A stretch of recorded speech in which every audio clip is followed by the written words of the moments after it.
Welcome back to English Unfiltered, the podcast where we explore real conversations in English. I'm Alex. And I'm Jamie, and today we're diving into, well, why spoken English suddenly sounds like a massive blurry wall of sound when native speakers actually talk. Yeah, and spoiler alert here, they aren't actually speaking too fast. No, not at all. They are speaking what is essentially a completely different, unwritten version of the language. Exactly. I mean, have you ever felt that completely overwhelming sense of panic?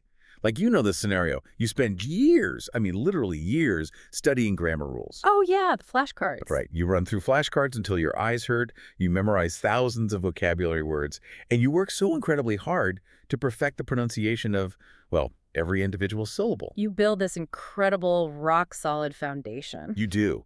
But then the second you step out into the real world, or, you sit down on your couch and turn off the movie subtitles, that foundation just completely crumbles. It just evaporates. It's like everything you learn just vanishes the moment a native speaker casually opens their mouth at a coffee shop.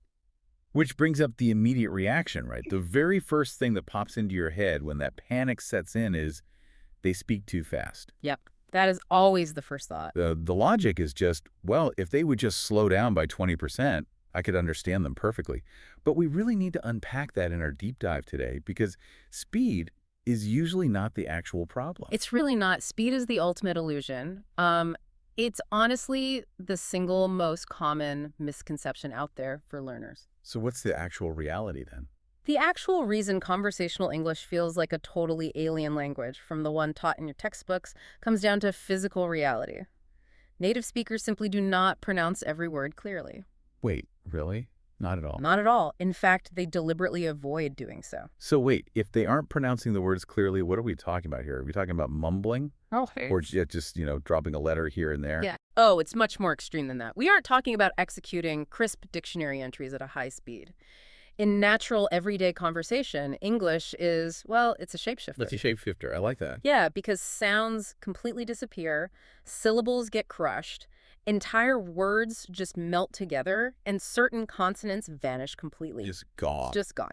The mouth is essentially taking physical shortcuts to keep the air flowing, which creates this continuous rolling blur of sound. A blur.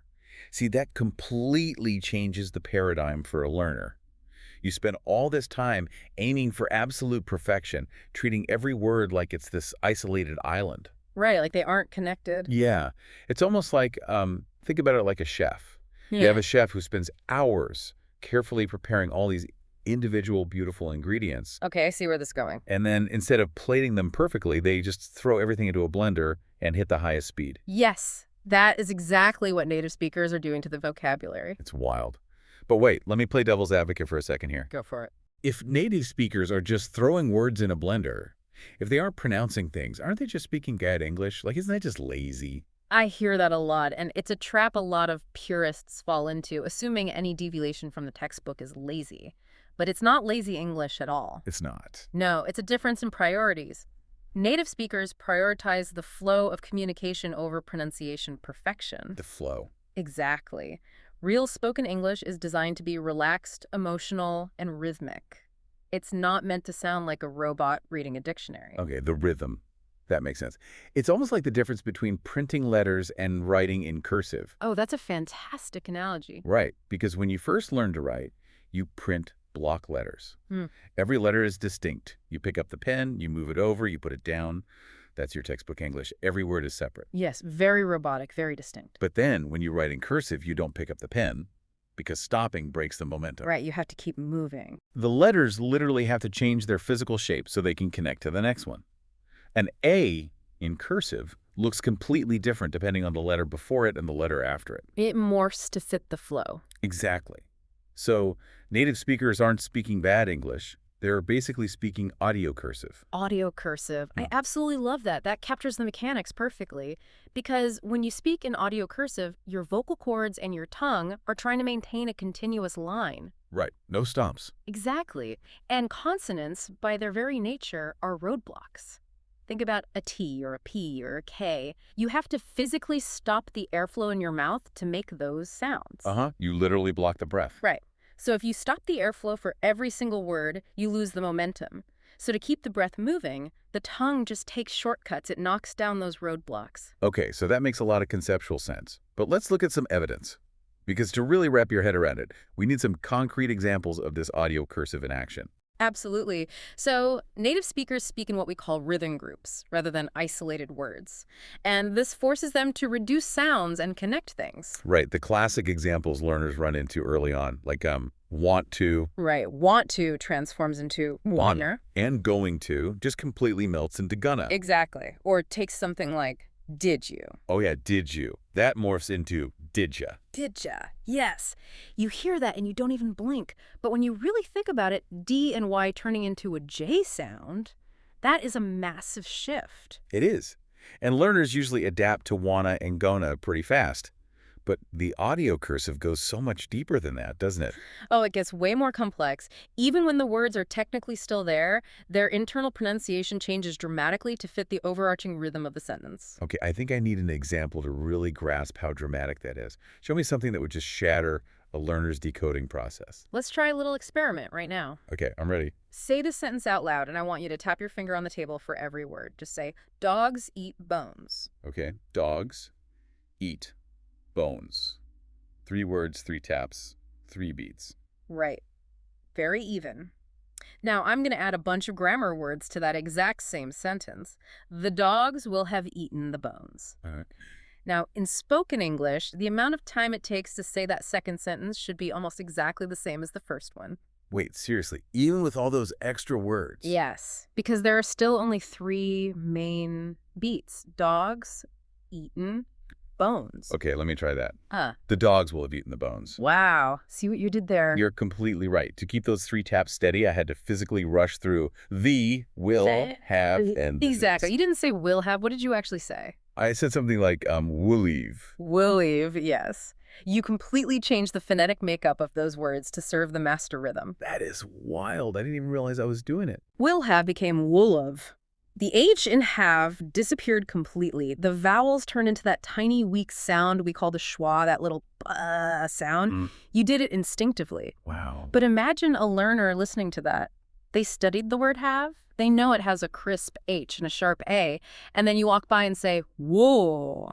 No wonder they panic. It's like the rhythm is acting like a physical vice, just squeezing all the grammar words until they completely warp. Squeezing them into the tiny spaces between the big beats. Exactly. Here, give me another one. Give me a truly advanced example of this rhythm group mashing. Okay, let's look at a very common everyday question.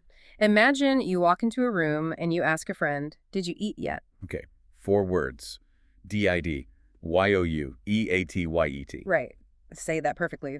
Dictionary style. Did you eat yet? Now apply the rhythm. Put it in the audio cursive flow. The stress is only on eat and yet. Did you is just the grammatical setup. Right. So what happens to did you when you speed it up and connect the airflow? Well, we just talked about that. The D at the end of did and the Y at the beginning of you crash into each other. It becomes didja. Didja, right. But we aren't done. Keep going. Connect didja directly into the word eat. Did you eat? Keep going. Run it all together into one single massive rhythm block. Jeet yet. Oh my gosh.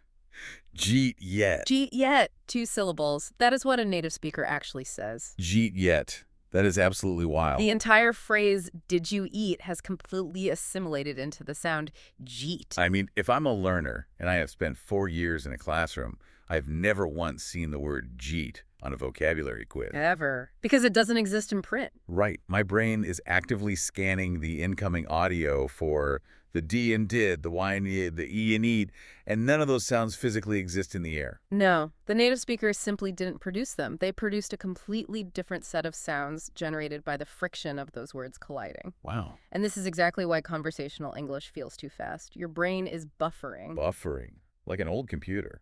Exactly. Like trying to load a massive file. You hear jeet. Your brain freezes and goes, wait, what does jeet mean? Is that a verb? Did we learn jeet? Oh, man, yeah. And while you are spending 3 seconds trying to decode that single sound, the native speaker is already 2 sentences ahead. Which makes total sense why it feels overwhelming. Yeah. But that brings up an absolutely massive question for me. What's that? If the sounds are actually missing, Like if the key's gone, if whole words are mashed into jeet, how are native speakers actually understanding each other? That is the million-dollar question. Are they basically just guessing what the other person is saying half the time or hallucinating the words? Well, it's not blind guessing, but honestly, the concept of hallucinating words isn't actually that far off.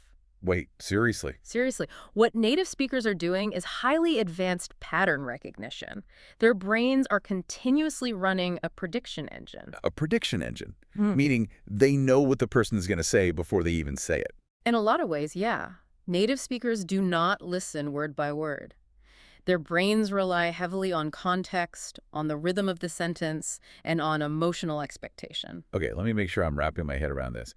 Is it like when I read a paragraph of text and some of the letters are jumbled up? Oh, yes, typoglycemia. Right, like if the vowels are missing or the inside letters are scrambled, I can still read it perfectly fine. My brain doesn't look at every single letter. It just looks at the overall shape of the word and fills in the blanks based on the context. That is the exact perfect analogy. You are reading the shape, not the letters. Okay. And listening works the exact same way.